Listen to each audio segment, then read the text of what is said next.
Hello దోస్తు, నేను మీ MMJ friends title చూసారు కదా. ఇంటర్లింక్ ప్రాజెక్ట్ గురించి నిన్న ఒక వీడియో అయితే చేశాను. కేవైసీ అప్రూవల్ గురించి, ఐటీఎల్జీ వెరిఫైడ్ గురించి, అలాగే ఓటీసీ మార్కెట్ గురించి, ఇంటర్లింక్ ప్రాజెక్ట్ లిస్టింగ్ గురించి అయితే క్లియర్గా మీకు ఈ వీడియోలో ఎక్స్ప్లెయిన్ చేశాను అనమాట. సో ఈ వీడియో కింద కొంతమంది రకరకాలుగా కామెంట్ చేశారనమాట. సో ఇంతకుముందు ఇంటర్లింక్ ప్రాజెక్ట్లో ఫేస్ వెరిఫికేషన్ కంప్లీట్ అయితే చాలు, కేవైసీ అవసరం అయితే లేదు అని చెప్పారు కదా. మళ్ళీ కేవైసీ ఎందుకు తీసుకొచ్చారు అని అడుగుతున్నారు అనమాట కామెంట్ సెక్షన్లో కొంతమంది. సో ఇంకొంతమంది జనవరిలో ఐటీఎల్జీ వెరిఫైడ్ టోకన్స్ వస్తాయని చెప్పారు కదా. సో ఇప్పటివరకు ఐటీఎల్జీ టోకన్స్ వెరిఫైడ్ అవ్వలేదు, మళ్ళీ మధ్యలో కేవైసీ ఆప్షన్ అని చెప్తున్నారు, ఈ క్యూరేటర్ అని చెప్తున్నారు. సో ఇలాగే చెప్పుకుంటూ పోతారా, లేదా ఈ ప్రాజెక్ట్ లిస్టింగ్ చేస్తారా? ఏదో డబ్బా కొట్టుకుంటూ పోతున్నారు మీరు యూట్యూబర్స్ అందరూ అని కొంతమంది కామెంట్ చేశారనమాట. సో ఎవరైతే ఈ వీడియో కింద కామెంట్ చేశారో ఆల్మోస్ట్ నాకు అర్థమైంది ఏంటంటే వీళ్ళకు ఫ్రీ క్రిప్టో మైనింగ్ ప్రాజెక్టుల గురించి పెద్దగా తెలియదు అనుకుంటా నేను. ఎందుకంటే ఏ ఫ్రీ క్రిప్టో మైనింగ్ ప్రాజెక్ట్ అయినా కానీ ఒక ప్రాజెక్ట్ లాంచ్ అయిన తర్వాత లిస్టింగ్ అవ్వాలంటే దగ్గర సో వాళ్ళు అనుకున్న సప్లై, సో ఆ ప్రాజెక్ట్కి సంబంధించి సప్లై అయితే ఉంటుంది కదా, 5 million, 10 million, 1 billion, 2 billion, 20 billion, 50 billion, ఇలా వాళ్ళకి సప్లై అనేది 80 నుంచి 90% వరకు మైనింగ్ సక్సెస్ఫుల్గా కంప్లీట్ అయి ఉండాలి, టోటల్ సప్లై కంప్లీట్ అయి ఉండాలి. సో అప్పుడే ఆ ప్రాజెక్ట్ని లిస్టింగ్ చేస్తారనమాట. అది ఏ ప్రాజెక్ట్ అయినా కానీ. నాకు ఎలా తెలుసు అంటే, నేను దగ్గర ఒక 7 సంవత్సరాల నుంచి 8 సంవత్సరాల నుంచి చాలా ఫ్రీ క్రిప్టో మైనింగ్ ప్రాజెక్టులలో మైన్ చేస్తున్నాము, చూసాము. ఏ ప్రాజెక్టు ఎప్పుడు లిస్టింగ్ చేస్తారు, సో దానికి సంబంధించి ప్రాసెస్ ఎలా ఉంటుంది అనేది మాకు బాగా తెలుసు కాబట్టి నేను చెప్తున్నాను. సో నీకెలా తెలుసు అంటే ఎక్స్పీరియన్స్, అంతే, ఏం లేదు ఇక్కడ. సో ఏ ప్రాజెక్ట్ అయినా కానీ లిస్టింగ్ అవ్వాలంటే వాళ్ళు అనుకున్న సప్లై, వాళ్ళు తీసుకొచ్చిన సప్లై అనేది 80 నుంచి 90% మైనింగ్ కంప్లీట్ అవ్వాలి అనమాట. సో అప్పుడే ఆ ప్రాజెక్ట్ అనేది లిస్టింగ్ అయితే చేస్తారు. ఇంటర్లింక్ ప్రాజెక్ట్ కూడా అంతే అనమాట. ప్రజెంట్ ఇంటర్లింక్ ప్రాజెక్ట్లో టోటల్ యూజర్స్ వచ్చేసి రిజిస్టర్ అయ్యి మైనింగ్ చేసే వాళ్ళు అందరూ టోటల్ ఓరల్ 65 లక్షల పైగా అయితే ఉన్నారనమాట. సో సప్లై మైనింగ్ ఎంత జరిగిందో తెలియదు. దాదాపుగా 80 నుంచి 90% మైనింగ్ అనేది కంప్లీట్గా సక్సెస్ఫుల్గా అయిపోయిన తర్వాతనే ఇక్కడ ప్రాజెక్ట్ అనేది లిస్టింగ్ అయితే చేస్తారు. సో వాళ్ళు చెప్పలేదు, బట్ నేను చెప్తున్నాను, ఎందుకంటే చాలా మైనింగ్ ప్రాజెక్టులలో మేము చూసాం కాబట్టి నేను చెప్తున్నాను అది. సో నెక్స్ట్ వచ్చేసి ఇంటర్లింక్ ప్రాజెక్ట్లో కేవైసీ ఎందుకు తీసుకొస్తున్నారు, ఫేస్ వెరిఫికేషన్ కంప్లీట్ అయితే చాలు, కేవైసీ అవసరం అయితే లేదు అని చెప్పారు కదా. మళ్ళీ కేవైసీ ఎందుకు తీసుకొస్తున్నారు అని అడుగుతున్నారు కొంతమంది. కేవైసీ తీసుకురావడం అనేది అందరికీ మంచిది అనమాట. ఎందుకు చెప్తున్నానంటే, కేవైసీ తీసుకురావడం వల్ల కొన్ని ఫేక్ అకౌంట్స్ అనేవి ఇక్కడ రిమూవ్ అవ్వడం అయితే జరుగుతుంది. సో చాలామంది ఏం చేశారంటే మల్టిపుల్ అకౌంట్స్ క్రియేట్ చేసుకొని మైన్ చేస్తున్నారు. ఇంకొంతమంది మనిషి కాకపోయినా ఏ ఫేస్ జనరేట్ చేసి సో ఫేస్ వెరిఫికేషన్ కంప్లీట్ చేసి మైనింగ్ చేస్తున్నారు అనమాట. సో అలాంటి అకౌంట్స్ అన్నీ ఇక్కడ రిమూవ్ అయిపోతాయి అనమాట. ఫేక్ అకౌంట్స్ ఎవరైతే క్రియేట్ చేసి మైనింగ్ చేస్తున్నారో, సో ఈ కేవైసీ తీసుకురావడం వల్ల అలాంటి అకౌంట్స్ అన్నీ ఇక్కడ రిమూవ్ అయితే అవుతాయి. సో ఇంకొకటి, కంపెనీకి కొన్ని రూల్స్ రెగ్యులేషన్స్ అయితే ఉంటాయి అనమాట. ఏంటంటే ఒక కంపెనీ మార్కెట్లోకి వచ్చిన తర్వాత ఫండ్ ఎంత రైట్ చేస్తున్నారు మీరు, అలాగే మీ కంపెనీలో ఎంతమంది యూజర్స్ ఉన్నారు, ఎంతమంది ట్రస్టెడ్ జెన్యూన్గా వెరిఫైడ్ అయి ఉన్నారు అనేది వాళ్ళ కంపెనీ మీద ఆడిట్ జరుగుతుంది అనమాట. ఏదో ఒక రోజు ఆడిట్ జరిగితే కనుక సో వాళ్ళు చూపించాలి కదా. సో మన కంపెనీలో ఎంతమంది జెన్యూన్ ట్రస్టెడ్ యూజర్స్ అయితే రిజిస్టర్ అయ్యి కేవైసీ కంప్లీట్ అయ్యి వెరిఫైడ్ అయిన యూజర్స్ అయితే ఉన్నారు, అన్వెరిఫైడ్ యూజర్స్ ఎంతమంది అయితే ఉన్నారు, సో ఈ కంట్రీ నుంచి ఇంతమంది, ఆ కంట్రీ నుంచి ఇంతమంది సక్సెస్ఫుల్గా కేవైసీ వెరిఫైడ్ అయింది అని వాళ్ళకు ఆడిట్ జరిగినప్పుడు చూపించుకోవడానికి సో క్లియర్గా ఉంటుందన్నమాట. సో అందుకని సో అలాంటి రూల్స్ రెగ్యులేషన్స్ ఉంటాయి కాబట్టి వీళ్ళు కేవైసీ ఆప్షన్ అయితే తీసుకురాబోతున్నారు. సో అర్థమైందిగా, మల్టిపుల్ అకౌంట్స్ అంటే మీకు ఒక్కొక్కరు 2-3 ఐడీస్ క్రియేట్ చేసి ఇక్కడ మైనింగ్ చేస్తుంటారు. అలాంటి అకౌంట్స్ ఇక్కడ రిమూవ్ చేయాలంటే కేవైసీ అవసరం అనమాట.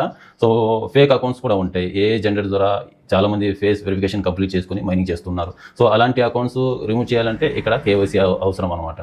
సో కంపెనీ మీద ఏదో ఒక రోజు ఆడిట్ అయితే జరుగుతుంది. ఆడిట్ జరిగినప్పుడు వాళ్ళు చూపించుకోవడానికి వెరిఫికేషన్ డీటెయిల్స్ అనేవి కరెక్ట్గా ఉండాలి. సో వాటి కోసమే ఈ కేవైసీ ఆప్షన్ అనేది తీసుకురాబోతున్నారు అనమాట. సో కేవైసీ అనేది తీసుకురావడం చాలా మంచిది, అందరికీ మంచిదే అనమాట. సో అర్థమైందిగా మీకు కేవైసీ ఆప్షన్ ఎందుకు తీసుకొస్తున్నారు అనేది క్లియర్గా అర్థమైనట్టు ఎక్స్ప్లెయిన్ చేశాను కదా. సో నెక్స్ట్ వచ్చేసి క్యూరేటర్స్కి సంబంధించి నిన్న వీడియోలో అయితే చెప్పాను కదా. మనం సబ్మిట్ చేసిన కేవైసీ డాక్యుమెంట్స్ మొత్తం డీటెయిల్స్ మొత్తం క్యూరేటర్స్ దగ్గరికి వెళ్తాయి. ఒకే క్యూరేటర్స్ దగ్గరికి వెళ్ళవు, ఒక 10-15 క్యూరేటర్స్ దగ్గరికి వెళ్తాయి.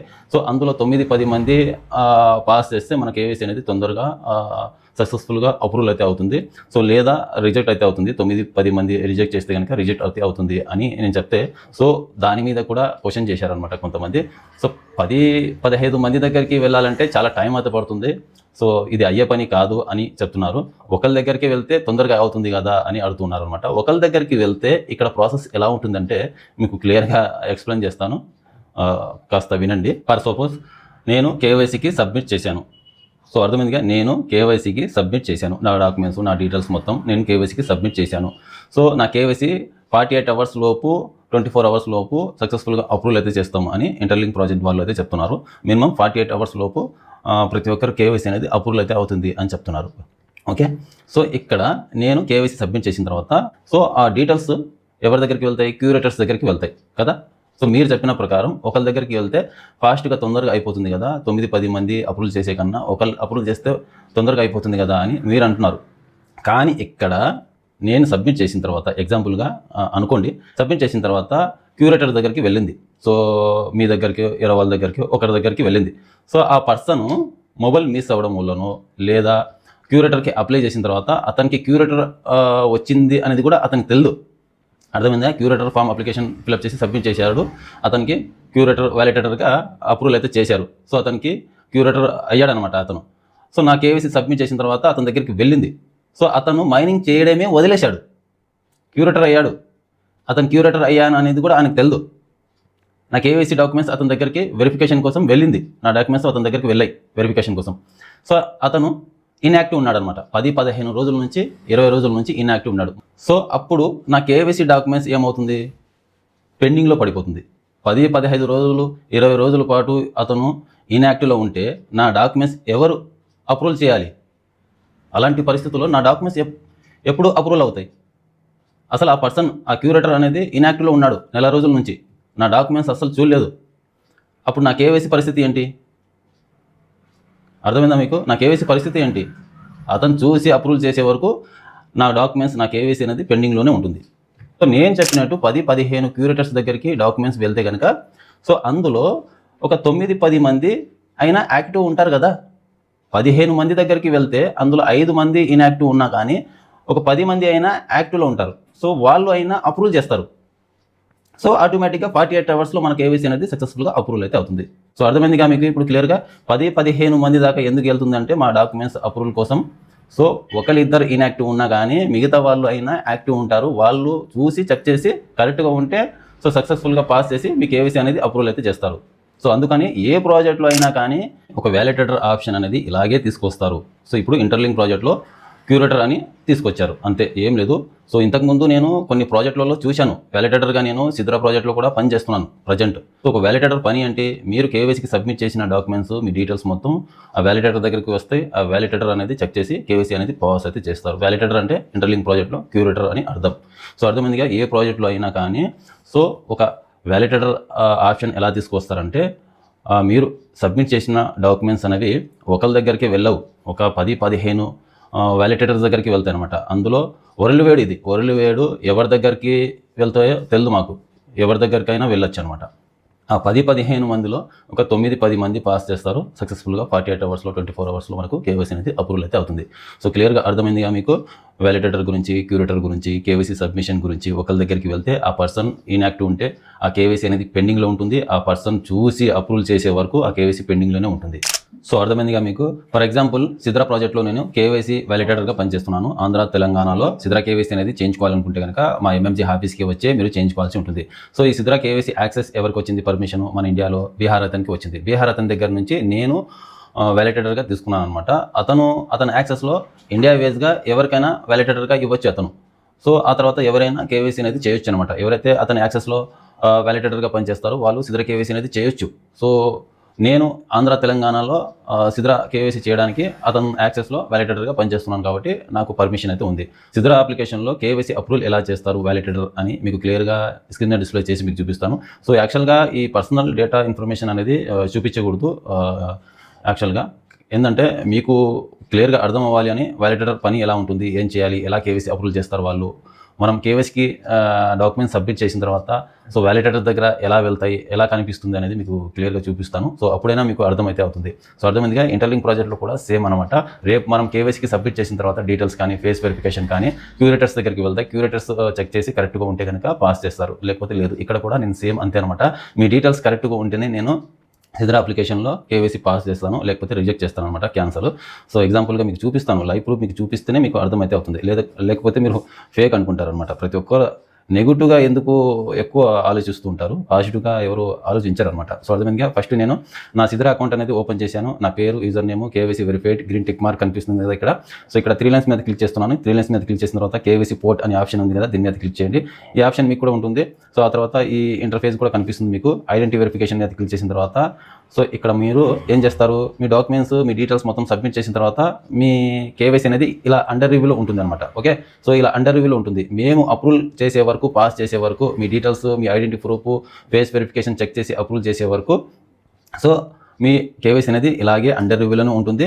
సో మేము పాస్ చేసిన తర్వాత అప్రూవ్ అని ఇలా గ్రీన్ కలర్లోకి మారుతుంది అనమాట. అర్థమైందా. మా దగ్గరికి రావాలి సిద్రా కేవైసీ చేయించుకోవాలనుకుంటే, సో ఆన్లైన్లో అవ్వదు. సో మా దగ్గరికి వచ్చిన తర్వాత కరెక్ట్గా ఉంటే కనుక ఇక్కడ అప్రూవ్ చేస్తాం, లేకపోతే రిజెక్ట్ చేస్తాము. లేకపోతే మేమే ఏమైనా ఫాల్ట్ డిఫరెంట్ ఉంటే కనుక కరెక్షన్ చేసి మార్పు ఏమైనా ఉంటే కనుక అక్కడే అప్రూవల్ అయితే చేస్తాము. సో ఆల్మోస్ట్ ఎవరికి రిజెక్ట్ చేయము, అందరికీ పాస్ చేస్తాము, ఎందుకంటే మాకు తెలుసు కాబట్టి. సో వచ్చిన పర్సన్ని నేను చెక్ చేసి కరెక్ట్గా డీటెయిల్స్ సబ్మిట్ చేసి మేము సబ్మిట్ చేసి అప్రూవల్ అయితే చేస్తాం ఇక్కడ. ఓకే. మీరు ఏమైనా తప్పుగా కాస్త మిస్టేక్ ఏమైనా సబ్మిట్ చేసినా కానీ ఇక్కడ కేవైసీకి మీ డీటెయిల్స్ మేము కరెక్షన్ చేసి మళ్ళీ వెరిఫై చేస్తున్నాం అనమాట. సో ఇలా వెరిఫై చేసిన తర్వాత అప్రూవ్ అని వస్తుంది. మేము మీ కేవైసీ వెరిఫికేషన్ డాక్యుమెంట్స్ మా దగ్గరికి వచ్చిన తర్వాత మేము ఎలా అప్రూవ్ చేస్తాము అనేది మీకు ఇప్పుడు ఎగ్జాంపుల్గా ఒక పర్సన్ డీటెయిల్స్ నేను సెలెక్ట్ చేసి మీకు చూపిస్తాను. సో ఇక్కడ యాక్సెస్ డాష్బోర్డ్ అని ఉంటుంది. ఈ డాష్బోర్డ్ పర్మిషన్ అనేది కేవలం వాలిడేటర్కి మాత్రమే ఉంటుంది, మీకు కనిపించదు అనమాట. సో యాక్సెస్ డాష్బోర్డ్ మీద క్లిక్ చేసిన తర్వాత వెల్కమ్ బ్యాక్ ఆల్ హోదా కాంట్రాక్టింగ్ ఫౌండేషన్ అని ఉంటుంది. కాస్త పైకి స్క్రాల్ చేసిన తర్వాత ఇండియా వైజ్గా ఎంతమందికి మనము కేవైసీ అప్రూవల్ చేసాము, ఎంతమందికి రిజెక్ట్ చేసాము, ఎంతమంది టోటల్గా బుక్ అపాయింట్మెంట్ చేసుకున్నారు అనేది ఇక్కడ టోటల్గా వాళ్ళ డీటెయిల్స్ కనిపిస్తాయి అనమాట, మెంబర్స్ టోటల్గా. సో కాస్త పైకి స్క్రాల్ చేస్తే ఇక్కడ మేనేజ్ అని ఉంటుంది. ఈ పర్మిషన్స్ మొత్తం నాకు మాత్రమే ఉంటుంది, మీకు ఉండదు అనమాట. ఓకే. సో ఇక్కడ కనిపిస్తుంది కదా టోటల్గా ఎంతమంది ఇండియా వైజ్గా కేవైసీకి అప్లై చేసుకున్నారు, ఎంతమందికి క్యాన్సిల్ చేసాము, ఎంతమందికి కంప్లీట్ చేసాము కేవైసీ అనేది ఇక్కడ నా యాక్సెస్లో టోటల్ కనిపిస్తున్నారు ఇక్కడ. సో కాస్త స్క్రాల్ చేస్తే పైకి ఇక్కడ టోటల్ యూజర్స్ ఇండియా వేస్గా టోటల్గా సిద్రా కేవైసీకి ఎంతమంది డాక్యుమెంట్స్ సబ్మిట్ చేశారు, ఫేస్ వెరిఫికేషన్ కంప్లీట్ చేసుకుని కేవైసీకి ఎంతమంది సబ్మిట్ చేసుకున్నారో, బుక్ అపాయింట్మెంట్ చేసుకున్న వాళ్ళకు సంబంధించి డీటెయిల్స్ మాత్రమే ఇక్కడ కనిపిస్తాయి అనమాట. కేవలం మీరు కేవైసీకి సబ్మిట్ చేయగానే ఇక్కడ కనిపించరు, అపాయింట్మెంట్ కూడా తీసుకోవాలి. అపాయింట్మెంట్ తీసుకున్న తర్వాతనే ఇక్కడ మీ యూజర్ నేమ్ అనేది ఇక్కడ మనకు షో అయితే అవుతుంది అనమాట. ఓకే. నా యాక్సెస్లో ఇక్కడ షో అయితే అవుతుంది. సో ఎవరి కేవైసీ అనేది మనం సక్సెస్ఫుల్గా అప్రూవ్ చేయాలనుకుంటున్నామో వాళ్ళకి యూజర్ నేమ్ దగ్గర ఇక్కడ టిక్ మార్క్ మీద క్లిక్ చేయాలి, వాళ్ళకి యూజర్ నేమ్ సెలెక్ట్ చేయాలి అనమాట. ఫర్ ఎగ్జాంపుల్ మీకు ఇప్పుడు సెలెక్ట్ చేసి మీకు చూపిస్తాను, ఒక యూజర్ డాక్యుమెంట్స్ డీటెయిల్స్ ఎలా చెక్ చేస్తాం, ఎలా కేవైసీ అప్రూవ్ చేస్తాం అనేది మీకు చూపిస్తాను. సో ఇక్కడ టోటల్గా ఇలా ఇండియా వైజ్గా కేవైసీకి సబ్మిట్ చేసుకున్న వాళ్ళ డీటెయిల్స్ యూజర్ నేమ్ మొత్తం ఇలా కనిపిస్తాయి. సో ఇక్కడ ఒక పర్సన్ని తీసుకుందాం. ఫస్ట్ ఇక్కడ ఒక పర్సన్ యూజర్ నేమ్ అనేది నేను సెలెక్ట్ చేస్తున్నాను. సో టిక్ మార్క్ మీద క్లిక్ చేశాను. షేక్ మహబూబ్ బాషా 9949 ఈ పర్సన్ యూజర్ నేమ్ అనమాట. సో కాస్త పక్కకి స్క్రాల్ చేసిన తర్వాత వ్యూ అని ఉంటుంది. వ్యూ మీద క్లిక్ చేసిన తర్వాత ఇక్కడ కన్ఫర్మ్ అపాయింట్మెంట్ మీద క్లిక్ చేయాలి. సో కన్ఫర్మ్ అపాయింట్మెంట్ మీద క్లిక్ చేసిన తర్వాత సో ఈ పర్సన్ నా దగ్గరికి కేవైసీ అనేది చేయించుకోవడానికి వస్తే నేనేం చేస్తాను, కేవైసీ అనేది అప్రూవల్ అయితే చేస్తాను. ఫస్ట్ డాక్యుమెంట్స్ అనేది చెక్ చేస్తాను అనమాట. బుక్ అపాయింట్మెంట్ అనేది తీసుకున్నాడు ఈ పర్సన్. సో ఓపెన్ మీద క్లిక్ చేస్తున్నాను. ఓపెన్ మీద క్లిక్ చేసిన తర్వాత సో అతను date, time, email ID, phone number, email, పేరు మొత్తం కనిపిస్తాయి అనమాట. అతని documents ID, so date of birth, India, country మొత్తం కనిపిస్తుంది. ఆధార్ కార్డ్ ఫ్రంట్, అలాగే ఆధార్ కార్డ్ ఫ్రంట్ సైడ్ పట్టుకొని ఇలా ఒక photo, back side Aadhaar, back side ఇలా పట్టుకొని ఒక ఫోటో, అలాగే ఫేస్ వెరిఫికేషన్. ఓకే. ఇలా ఫేస్ వెరిఫికేషన్ కూడా యాంగిల్స్ వేరే వేరే మూమెంట్ అయితే ఉండాలి. సో ఫేస్ వెరిఫికేషన్ కూడా కరెక్ట్గా అయితే ఉంది. ఓకే. సో ఆ తర్వాత కాస్త పైకి అయితే స్క్రాల్ చేస్తే ఇక్కడ మనకు అప్రూవ్ విత్ ప్రూఫ్ అని ఉంటుంది. Okay. So approve with proof మీద క్లిక్ చేయగానే నాకు ఇక్కడ ఒక కెమెరా అనేది ఓపెన్ అయితే అవుతుంది. సో నాతో పాటు సో ఈ కేవైసీ అనేది ఎవరైతే చేయించుకోవాలి అనుకుంటున్నాడో ఆ పర్సన్ అనేది నా పక్కన ఐడి కార్డ్ పట్టుకొని ఇలా నిలబడాలి. ఆ తర్వాత ఈ ఆల్ హోదా బ్యానర్ అయితే ఉంది కదా, ఆ బ్యానర్ కూడా మా బ్యాక్ సైడ్ అయితే ఉంటుంది. ఆ అప్రూవ్ మీద క్లిక్ చేయగానే కెమెరా ఓపెన్ అవుతుంది. కెమెరాలో 5 సెకండ్ వీడియో అనేది మనకు తీసుకొని డైరెక్ట్గా కంపెనీకి అయితే వెళ్ళిపోతుంది. అప్పుడు వితిన్ 2-3-5 సెకండ్లోనే మనకు కేవైసీ వెరిఫైడ్ అయితే అవుతుంది. వెరిఫైడ్ టిక్ మార్క్ కూడా వస్తుందన్నమాట. సో అర్థమైందిగా మీకు క్లియర్గా. సో ఇలా చెక్ చేస్తాం మనం కరెక్ట్గా ఉందా లేదా, details Aadhaar card, date of birth, పేరు, ఈమెయిల్ ఐడి, ఫోన్ నెంబర్ కరెక్ట్గా ఉంటే కనుక కింద ఇక్కడ అప్రూవ్ విత్ ప్రూఫ్ మీద క్లిక్ చేసిన తర్వాత సక్సెస్ఫుల్గా మనకు ఇక్కడ కేవైసీ అనేది అయిపోతుంది. సో సిద్రా ప్రాజెక్ట్లో కేవైసీ ప్రాసెస్ ఇలా ఉంటుందన్నమాట. మిగతా ప్రాజెక్ట్లో ఎలా ఉంటుందంటే ఆన్లైన్ అయితే ఉంటుందన్నమాట. ఆన్లైన్ మీ డాక్యుమెంట్స్ అనేవి ఇలా వస్తాయి. ఫేస్ వెరిఫికేషను, మీ ఆధార్ కార్డు ఫ్రంట్ బ్యాక్ ఇలా వస్తాయి. సో ఇవన్నీ కరెక్ట్గా ఉందా లేదా అనేది చెక్ చేస్తాం. ఈ ఆధార్ కార్డులో ఈ పర్సన్, లైవ్ ఫోటోలో ఈ పర్సన్ సేమ్ ఉన్నాడనమాట. సేమ్ ఉన్నప్పుడు మేము ఏం చేస్తాం, అన్ని కరెక్ట్ మ్యాచ్ అని ఇక్కడ కింద పాస్ అని ఉంటుంది. సో పాస్ మీద క్లిక్ చేయగానే కేవైసీ అనేది సక్సెస్ఫుల్గా అప్రూవల్ అయితే అవుతుంది 48 అవర్స్లో.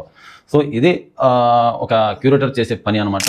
సో క్లియర్గా అర్థమైందిగా మీకు ఇప్పుడైనా. సో ఇంకొంతమంది ఏమడుగుతున్నారంటే ఇక్కడ కేవైసీ సబ్మిట్ చేయాలంటే ఏజ్ మనకు ఉండాలి కదా, 18 years అబోవ్ ఉండాలి కదా అని అడుగుతున్నారు. కంపల్సరీ ఏజ్ ఉండాల్సిందే. ఏజ్ లేకపోతే ఇక్కడ తీసుకోరనమాట. చాలామంది 10, 11, 12 సంవత్సరాలు ఉన్న పిల్లల్ని కూడా పెట్టి ఫేస్ వెరిఫికేషన్ చేసి ఇక్కడ మైనింగ్ చేపిస్తున్నారు ఇంటర్లింక్ ప్రాజెక్ట్లో. సో అలాంటి వాళ్ళకి ఇక్కడ ఏజ్ లేకపోతే కేవైసీ అనేది రిజెక్ట్ చేసే అవకాశం అయితే ఉంది. అసలు కేవైసీ సబ్మిట్ చేసేటప్పుడే అక్కడ మీకు ఏజ్ అడుగుతుంది అనమాట, డేట్ ఆఫ్ బర్త్ అయితే అడుగుతుంది.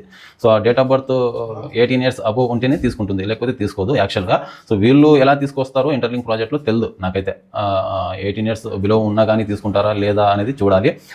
నార్మల్గా మేము కొన్ని ప్రాజెక్టులలో చూసాం కదా, 18 years అబోవ్ ఉంటేనే తీసుకుంటారు, లేకపోతే అసలు తీసుకోరు అనమాట. కేవైసీకి సబ్మిట్ చేసేటప్పుడు మీ పేరు, date of birth, address, India, అలాగే సిటీ మొత్తం సబ్మిట్ చేసిన తర్వాత ఐడి ప్రూఫ్ అడుగుతుంది. ఫ్రంట్ బ్యాక్ సబ్మిట్ చేసిన తర్వాత ఫేస్ వెరిఫికేషన్ అడుగుతుంది. ఫేస్ వెరిఫికేషన్ కంప్లీట్ అయిన తర్వాత సక్సెస్ఫుల్గా మీ కేవైసీ వెరిఫికేషన్ డాక్యుమెంట్స్ మొత్తం క్యూరేటర్స్ దగ్గరికి వెళ్తాయి అనమాట. క్యూరేటర్స్ కూడా చెక్ చేస్తారనమాట.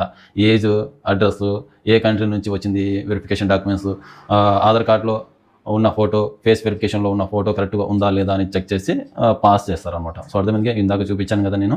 సో ఇలా పాస్ చేస్తారు. ఇలా పాస్ చేసిన తర్వాత సక్సెస్ఫుల్గా ఇక్కడ అయిపోద్ది అనమాట. సో అర్థమైనట్టు మీకు క్లియర్గా ఎక్స్ప్లెయిన్ చేసి అనుకుంటున్నాను. వీడియో నచ్చినట్టయితే ఒక లైక్ చేసి మా ఛానల్ ఇంతవరకు సబ్స్క్రైబ్ చేసి ఉండకపోతే సబ్స్క్రైబ్ చేసి పెట్టుకోండి. ఇలాంటి లేటెస్ట్ ఇన్ఫర్మేషన్ అప్డేట్ న్యూస్ అయితే మా ఛానల్ వస్తూ ఉంటాయి.